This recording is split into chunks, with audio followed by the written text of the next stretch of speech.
It was meant to be a turning point, a daring, calculated strike designed to break the back of the Japanese Empire. After the devastation at Pearl Harbor, America needed hope, a symbol of resilience. The Doolittle Raid was meant to deliver that in one lightning-fast assault. But what if the very thing meant to bolster the spirit of the nation was, in fact, the catalyst for one of the most catastrophic mistakes of the Pacific War? This was no victory, no bold new strategy. It was a disaster in disguise. What happened when the first air strike on Japan turned into a monumental failure, with consequences that rippled through the course of the war? April 18, 1942. A date etched into the annals of military history, but for all the wrong reasons. The Doolittle Raid, the first air strike on Japanese soil, was the brainchild of a military desperate to reclaim its dignity after the horror of Pearl Harbor. Under the command of Lieutenant Colonel James H. Doolittle, 16 B-25 bombers would take off from the aircraft carrier USS Hornet, fly over 800 miles, and deliver a surprise attack on Tokyo, Osaka, and other key cities. A simple enough mission on paper, yet within hours, the reality of this bold strike would unravel, leading to a series of tragic decisions, mounting casualties, and a chain reaction of failures that would impact the Pacific War in ways no one could have predicted. This is the untold story of how the Doolittle Raid, meant to be a beacon of hope, became one of the biggest strategic mistakes of Second World War. At the outset, the raid seemed nothing short of audacious. The Japanese had long been considered impervious to such an assault, home soil, surrounded by the vast Pacific Ocean.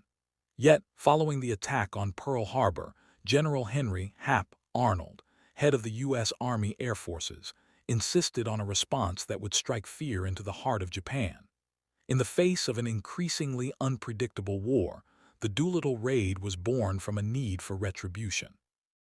The idea was simple: use B-25 bombers, originally designed for short-range tactical bombing, and launch them from the deck of an aircraft carrier, an untested tactic for this class of plane.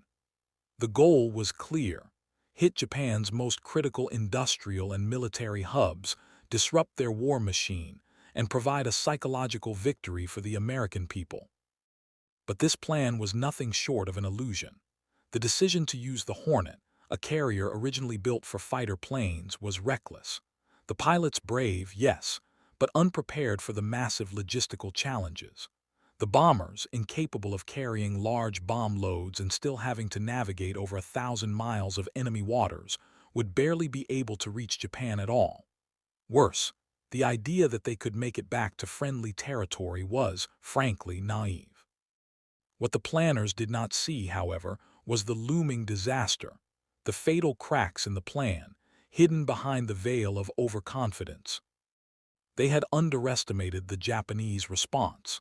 They thought the sheer audacity of the strike would demoralize their enemies, but instead, it made them angry and even more dangerous. The Japanese military went into overdrive, heightening their defenses and preparing for retaliation. Meanwhile, the airmen, after dropping their bombs, found themselves in a far worse position than anyone had anticipated. They had been promised the ability to land safely in China, but the reality was far grimmer. Poor weather, mechanical failures, and, as always in war, sheer bad luck would come into play. The Japanese military's response came swiftly, forcing the raiders into a desperate scramble for survival. With little fuel left and no clear place to land, many of the bombers had to crash land. Others were shot down in flames. The losses were staggering, not just of men but of strategic momentum. Of the 16 bombers that took off from the USS Hornet, only 14 managed to drop their bombs on Japan. But the cost was much higher than anticipated. 3 planes were lost during the raid itself, and 3 more were forced to ditch in China after the mission was completed. Out of the 80 men who embarked on this legendary strike, 3 were killed in action. But the true blow to the raid's legacy came after it ended: Of the 77 men who survived, 8 were captured by the Japanese. In the aftermath, some of these men would endure horrific treatment at the hands of their captors, with many subjected to forced labor, torture, and eventual execution. The psychological toll was undeniable. The raid, which had been conceived to boost morale, instead sowed seeds of doubt and fear. The U.S. military now faced a bitter truth.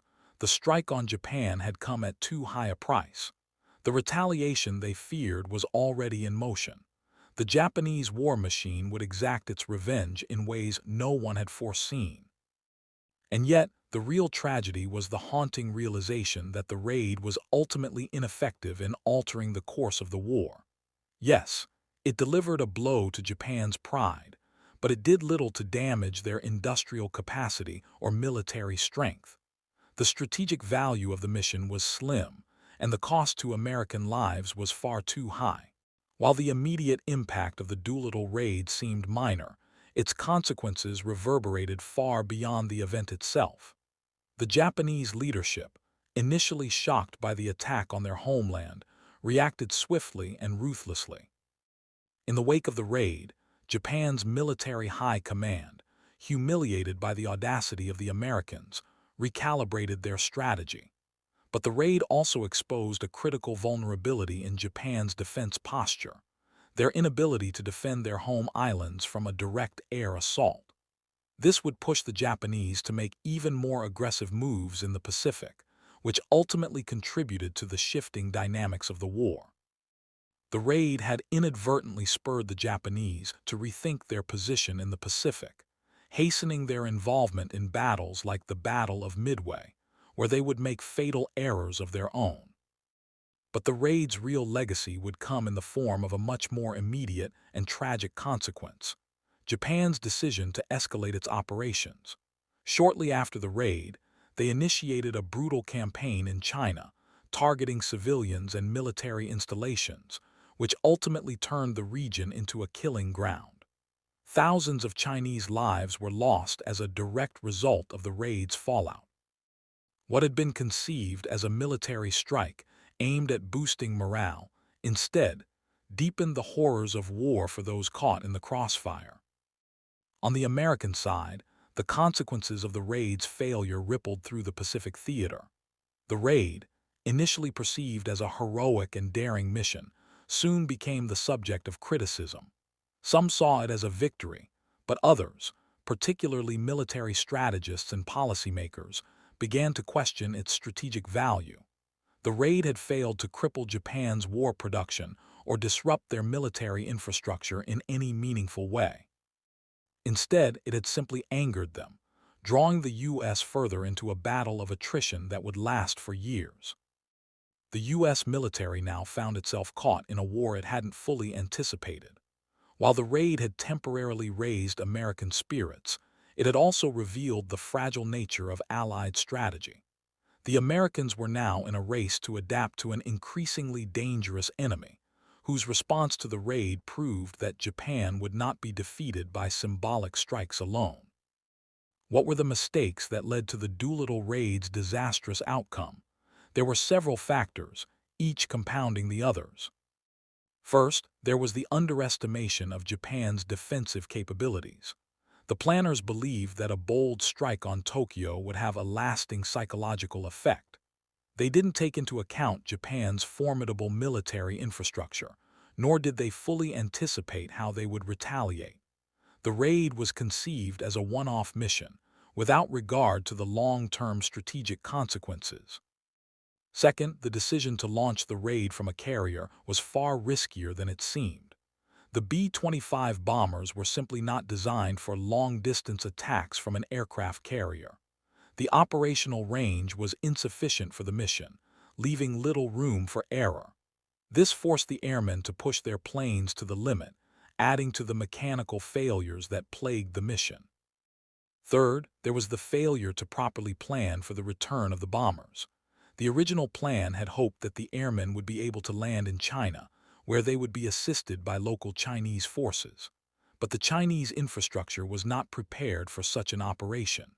Communication lines were poor, and local forces were unable to provide the necessary support. The result was a high number of bombers either being forced to crash land or get shot down in enemy territory. Finally, there was the failure to account for weather conditions.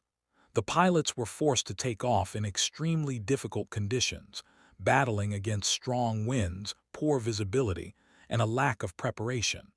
This compounded the difficulties faced by the crews, ultimately leading to the high rate of loss. What often gets lost in the telling of the Doolittle Raid is the human cost. The raid was hailed as a symbolic success, but for the men who carried out the mission, it was a brutal reminder of the sacrifices made during wartime. Out of the 80 men who took part in the raid, the emotional and physical toll was profound. The 8 men captured by the Japanese faced a fate far worse than most could imagine. They were subjected to torture, forced labor, and, for some, execution. Their experiences were harrowing, and many of their stories would remain untold for years. In the end, only 64 men returned home. The others, those who had perished in the raid or were lost in the aftermath, would remain a testament to the cost of overambition in warfare. What began as a bold plan to strike back at Japan's war machine had turned into a tragedy, not just for the military, but for the families of those who never returned. The Doolittle Raid serves as a powerful reminder of the dangers of overconfidence in military strategy. It was a mission conceived in haste, driven by the emotional need to strike back after the attack on Pearl Harbor. The raid's planners failed to account for the complex realities of warfare and underestimated the enemy they were facing. What seemed like a moment of brilliance quickly turned into a cautionary tale, one where boldness was mistaken for brilliance, and where strategic miscalculations would leave scars on both the American and Japanese sides. In the end, the Doolittle Raid was more than just a failure in terms of military tactics. It was a stark lesson in the dangers of improvisation in warfare. It set the stage for a war that would continue to be defined by costly mistakes, missed opportunities, and the tragic human cost of overreaching ambition. As the dust settled from the chaotic aftermath of the Doolittle Raid, it became clear that this mission, meant to bolster the American spirit, had instead revealed the fragility of the nation's wartime strategy. Initially, there was a brief moment of celebration, a sense that the U.S. had struck a blow to the heart of Japan. But that initial euphoria was short-lived. In the days following the raid, as the full extent of its failures became clear, the reality began to sink in. The American public, so desperate for good news after the crushing defeat at Pearl Harbor, had been given a fleeting hope. But now, that hope was shattered by the cold truth. The raid had neither crippled Japan's military nor shifted the strategic balance in the Pacific. What it had done was provoke the Japanese into escalating their response, pushing them further into the depths of a war they were already determined to win. The psychological toll on the American military was profound. The raid, which had been hailed as a great moral victory, instead exposed deep vulnerabilities. The men who had participated in it, especially those who survived the crash landings, were left with lingering doubts about their mission and its purpose. The lessons learned from this failure would prove to be invaluable, but they came at a cost. Doolittle himself would later reflect on the raid with mixed feelings. On one hand, he had succeeded in striking the heart of Japan, something no one had thought possible. But on the other, he could not ignore the immense losses incurred during the mission. Many of his men, including himself, had faced the harsh reality of war on a scale far beyond what they had prepared for. The raid's aftermath would mark a turning point in the Pacific War. For the first time, America had realized that the war against Japan would not be a simple matter of retaliation or revenge. It would take a deeper, more calculated strategy, one that would demand sacrifices on all fronts, from both soldiers and civilians alike. In the days and months after the raid, the Japanese began making critical adjustments to their military strategy, which had profound implications for the rest of the Pacific conflict. The most immediate consequence was Japan's decision to shift its focus toward the defense of its homeland. They fortified their naval and air defenses, making it increasingly difficult for the Allies to launch further attacks against Japanese territory. Japan's decision to strike back hard was most evident in the Battle of Midway, which would take place just 2 months after the Doolittle Raid. The raid had, in many ways, sparked a sense of urgency in the Japanese command to fortify their defenses and secure their perimeter. They began making aggressive moves across the Pacific to consolidate their control over strategic islands. Meanwhile, the United States, still reeling from the raid's failure, found itself caught in a complex web of competing priorities. The Doolittle Raid had only intensified the stakes. The Navy's strategic focus shifted to the Pacific theater in a way that had not been fully realized prior to the raid.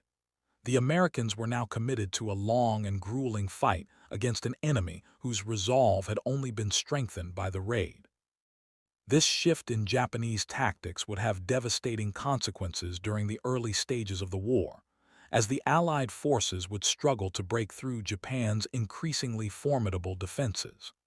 The raid, rather than hastening the end of the war, had created a deeper, more entrenched conflict that would continue to claim thousands of lives over the next several years. The Doolittle Raid may have been a footnote in terms of its actual strategic impact, but its symbolic significance was undeniable. It proved to both the Americans and the Japanese that neither side could afford to underestimate the other. The United States had struck at Japan's heart, but in doing so, had set in motion a series of events that would make victory more elusive than ever before. Despite the raid's limited immediate impact, it remains one of the most well-known operations of Second World War, if only for the myth surrounding it. For years, the Doolittle Raid was glorified as a successful, morale-boosting operation, a bright chapter in the story of a nation recovering from Pearl Harbor. Yet, when examined through the lens of military strategy, the raid's failure becomes glaringly evident.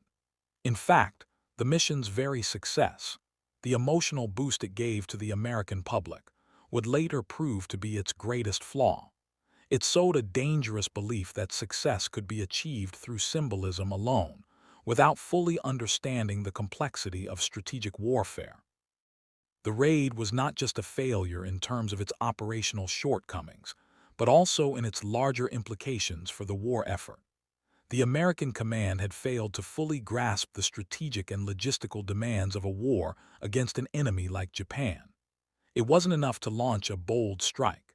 A series of critical miscalculations would ultimately create a path toward further suffering and loss.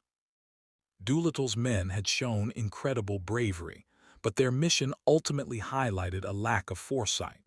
The raid would not stop Japan's momentum or cause its military to falter. Instead, it only further steeled Japan's resolve to fight on.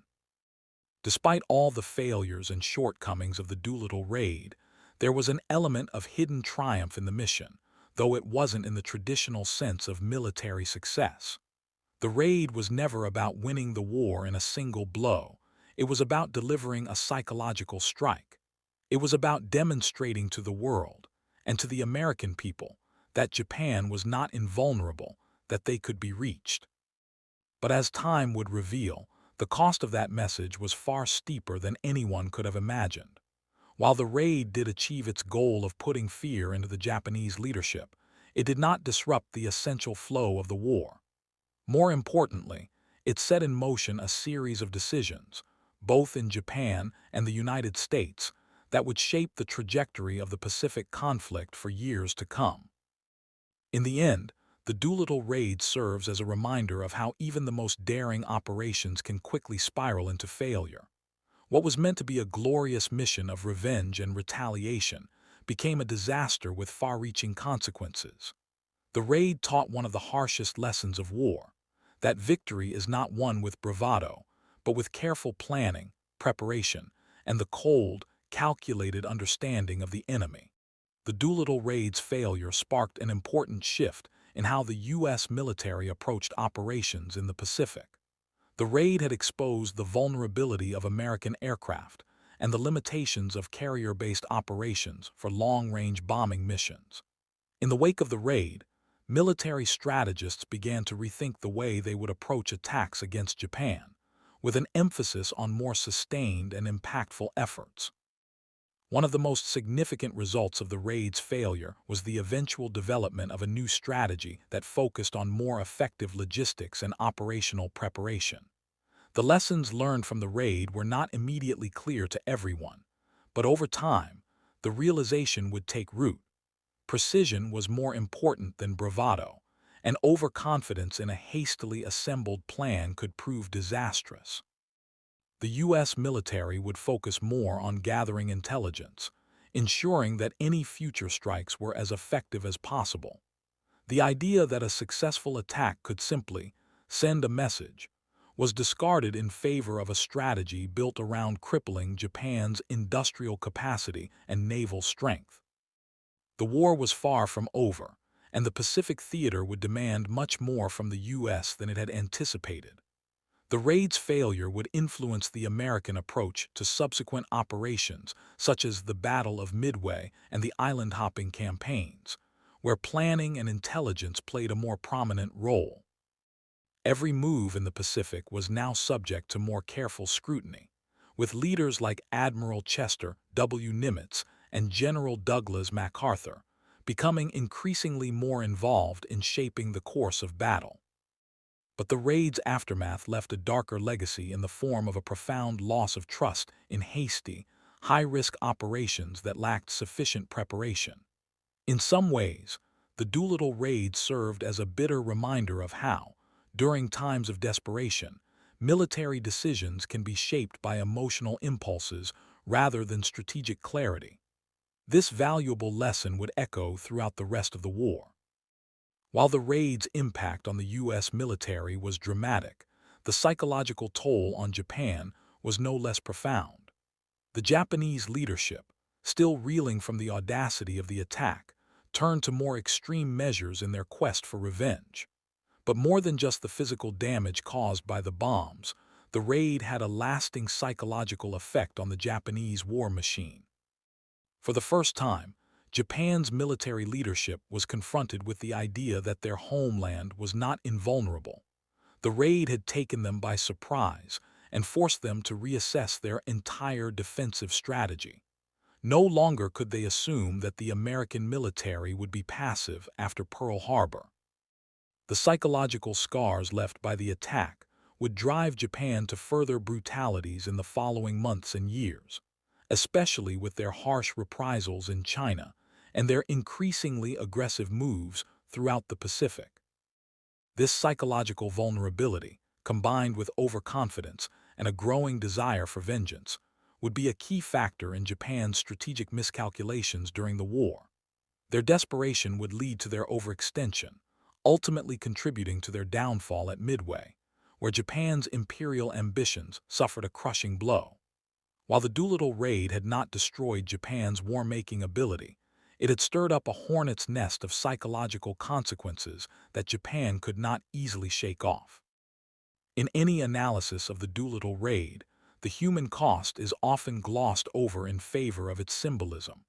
But the personal toll borne by the men who participated in this high-risk mission is one of the most tragic elements of this operation. Although 80 men set out on this daring mission, fewer than 65 made it back. For the men who survived, the raid marked the beginning of an emotional journey that they would never truly escape. Many were physically injured, while others carried the burden of their comrades' deaths. Those who were captured by the Japanese faced brutal conditions, and the experience of being held as prisoners of war would haunt them for the rest of their lives. The 8 men who were taken prisoner endured horrific treatment, forced into labor camps and subjected to interrogation, torture, and in some cases, execution. The families of the men who perished in the raid were left to pick up the pieces of lives suddenly cut short. And while the raid was initially seen as a bold victory, the full human cost was never truly appreciated until the survivors came home, those who could return anyway. The sacrifice of those brave men, while celebrated in the media, was never quite matched by the tangible rewards of the mission itself. In the end, the Doolittle Raid stands as a stark reminder of the price of ambition in war. The Doolittle Raid has remained one of the most fascinating and tragic episodes in the history of Second World War, an operation that was simultaneously bold and flawed, symbolic and destructive. It was a mission meant to restore American pride after the devastating attack on Pearl Harbor, but instead, it exposed the limits of the U.S. military's power and strategy at that point in the war. The raid's failure was not a result of a lack of bravery. It was a product of underestimating the complexity of war itself. The planners had failed to account for the overwhelming logistical challenges, the psychological impact on both sides, and the far-reaching consequences of provoking a powerful enemy. The Doolittle Raid, while providing some short-term morale for the American public, ultimately failed to achieve its long-term goals. It didn't cripple Japan's war effort, and it certainly didn't force them to back down. Instead, it set off a chain of events that would escalate the conflict and lead to even greater suffering on both sides. The raid's legacy, however, isn't entirely without merit. It exposed the ruthlessness of war, how even the most well-intentioned missions could falter when not meticulously planned. It revealed the human cost of battle and the often unseen consequences of a hasty decision, and it paved the way for a military strategy based not just on boldness, but on precision, intelligence, and calculated risk. In the grand scope of the Pacific War, the Doolittle Raid will always stand as a tragic misstep, an attempt to strike back after an overwhelming loss, which ultimately led to a series of even greater losses. The lesson remains clear. In war, heroism and failure often walk hand in hand, and not every battle can be won by courage alone.